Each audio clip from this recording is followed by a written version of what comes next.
சில பேருக்கு புதிய வாய்ப்புகள் உருவாக்கி நல்ல நிலைக்கு கொண்டு வரும். குறைஞ்சபட்சம் 75% நல்ல வாய்ப்புகள் நிறைய பேருக்கு வரும். அதை பயன்படுத்திக்கிறது அவங்களுடைய தசாபுத்தி அந்தரங்கள் பிரகாரம் நடக்கும் ஒவ்வொரு ராசிக்கும். இதில் இந்த மாதிரி அமைப்பு இருக்குது. உணவு கருப்பு உளுந்து, கருப்பு எள், இது சார்ந்த உணவுகள், கருப்பு சார்ந்த பயிர் வகைகள், இதெல்லாம் நல்ல விலையேற்றம் கொடுக்கும். அதை பயிர் செய்கிறவங்களுக்கும் சரி, அதை வாங்கி விற்கிறவங்களுக்கும் சரி, நல்ல முன்னேற்றம் இருக்கும். நல்ல வருமானத்தை பெருக்கி கொடுக்கும்.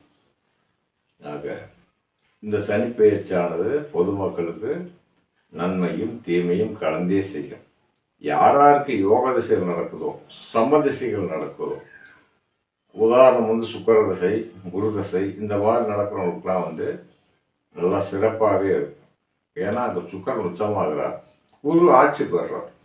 மீனத்தில் குரு பகவான் ஆட்சி, சுக்கிர பகவான் உச்சம், புத பகவான் நீசம். ஆக திசாபுத்தி எந்திரங்கள் பிரகாரம் அவங்களுக்கு நல்லா இருந்துச்சுன்னா எல்லாமே நல்லா இருக்கும், சுபமாக முடியும்.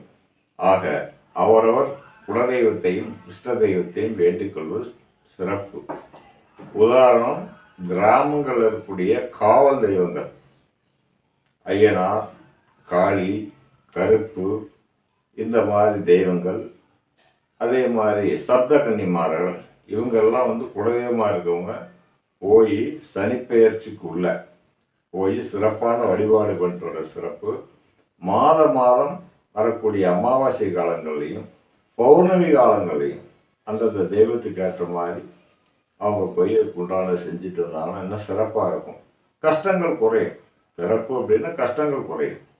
திசாபுத்தி நல்லா இருக்கணும், பிரச்சனை இல்லை, எப்படியோ காலத்தை கொண்டு போயிடுவாங்க. இந்த மாதிரி குறைபாடுகள் உள்ள தசாபுத்தி இருக்கும்போது சில கஷ்டங்களை கொடுக்கத்தான் செய்யும். அதே மாதிரி தொழில் முனைவோர்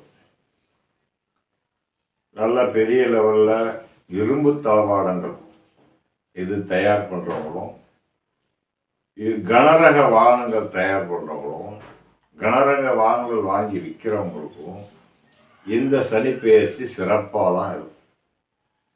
ஆக மேசத்துக்கு 4ஆம் இடத்த அதிபதி சந்திரன். இங்கே சந்திரன் பகை இல்லை, நீச்சம் இல்லை, பொதுவாக தான் இருக்கிறார். குரு பகவானுடைய வீட்டில் இருக்கிறார் சனி, ராகுவும் அங்கே இருக்கார். இந்த 2 பேர் இணைஞ்சிருக்கக்கூடிய காலங்களில் தொழில் முனைவருக்கு நல்லா இருக்கும். பெறுதல் செய்கிறவங்களுக்கு நான் சொல்கிறது. அப்புறம் சின்ன தொழில் செய்கிறவங்க, குடிசொத்தல் மாதிரி செய்கிறவங்களாம் பார்த்தீங்கன்னா கொஞ்சம் சிரமங்களை கொடுக்கத்தான் செய்யும். கடன் வாங்கவும், கடனை விருதி பண்ணிக்கவும் இது வழி பண்ணி கொடுக்கும். புதிய கடன்லாம் கிடைக்கும். அதை வச்சு அவங்கவுங்க தசாபதி பிரகாரம் அவங்க தொழிலை வளர்த்துக்கணும், இம்ப்ரூவ்மெண்ட் பண்ணிக்கணும்.